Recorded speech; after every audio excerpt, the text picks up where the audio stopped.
A scuba regulator is a complex piece of equipment designed and engineered to exact specifications. The design phase takes a considerable amount of research and development time.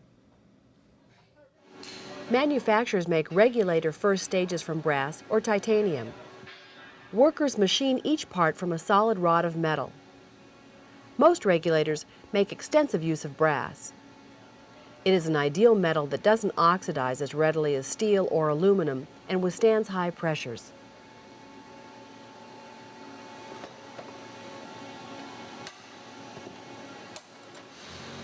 The brass rod spins and the tools remain stationary.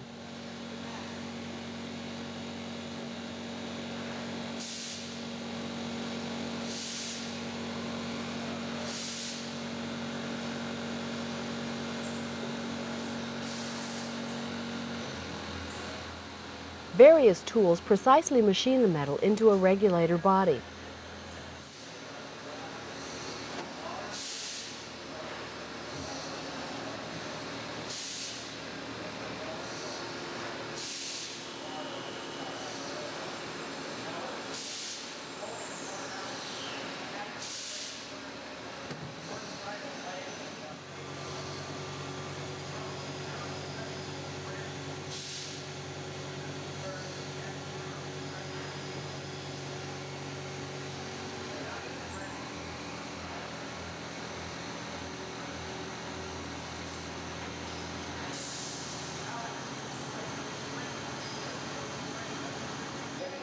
Inspection ensures that each part meets exact standards.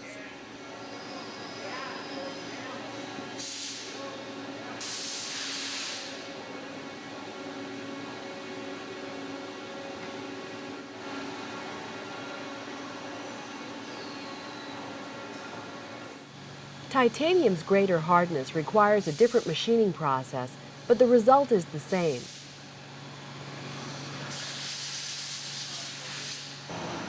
A mixture of silicone and water lubricates the machine tools as they carve tank yolks from the metal.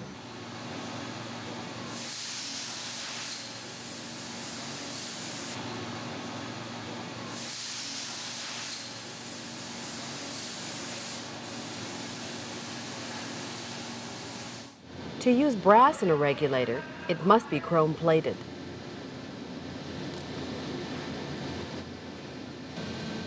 Moved from bath to bath, caustic and acidic solutions clean impurities from the brass.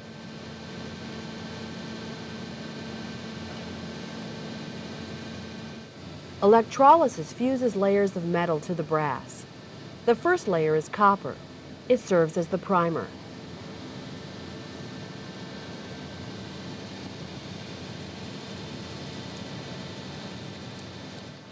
A nickel layer provides corrosion protection. The final step is the chrome. Chrome acts as a sealer, keeps the nickel from oxidizing, and adds some hardness and shine.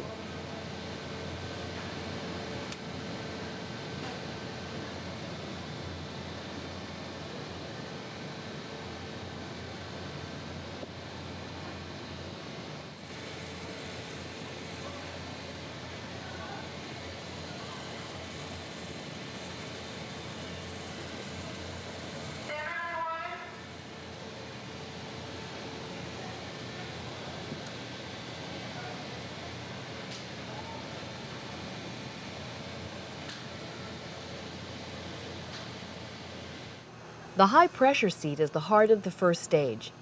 It seals by placing plastic against metal under pressure.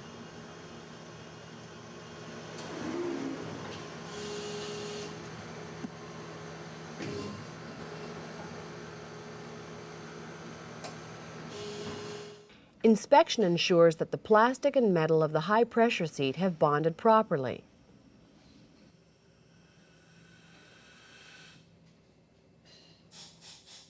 A worker carefully assembles a diaphragm-type first stage. This design prevents water from entering the mechanism with a diaphragm that balances tank pressure to the ambient pressure.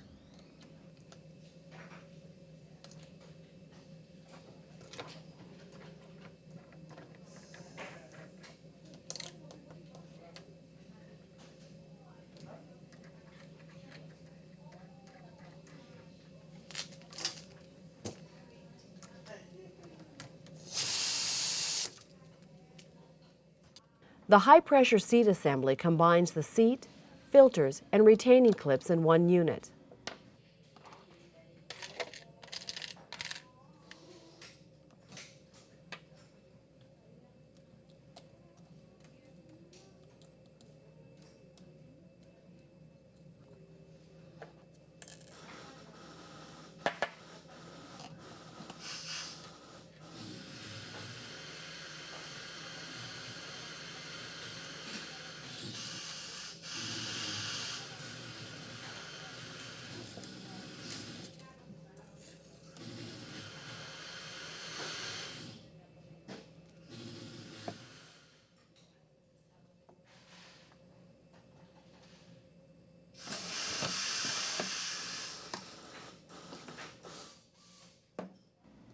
The addition of high and low pressure plugs and the yoke completes the assembly.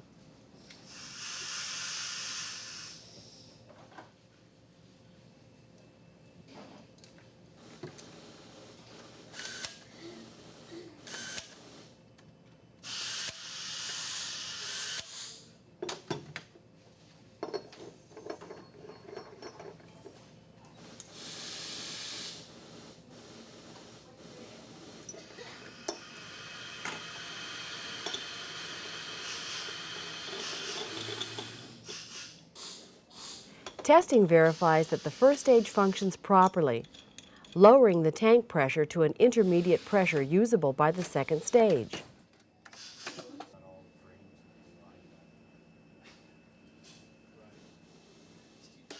Each regulator's second stage gets a serial number. Manufacturers maintain records on each regulator for several years. Every valve, spring, and O-ring in a second stage regulator must function perfectly for the regulator to deliver air to the diver. The regulator body itself is injection molded. That's why I got him.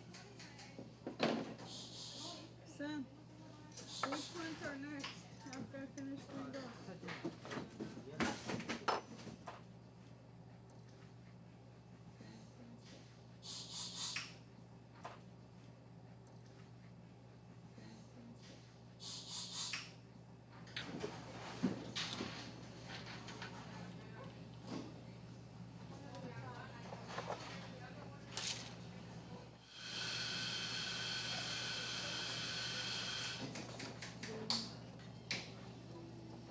So the shiny goes on the bottom, right?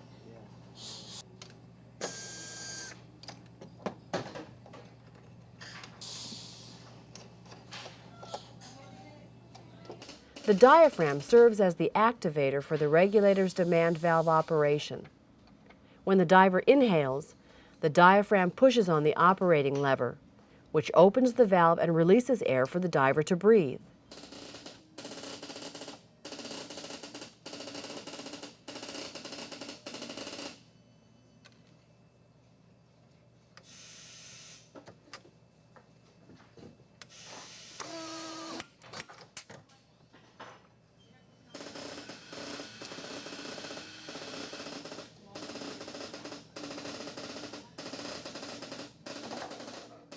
The second stage goes through tests to make sure the purge valve works properly and that there are no leaks.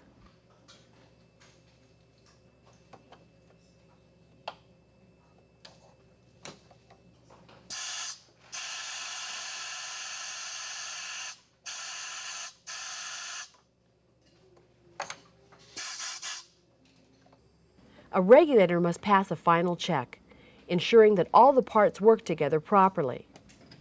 This check is similar to the process used by repair technicians at dive centers after overhauling a regulator.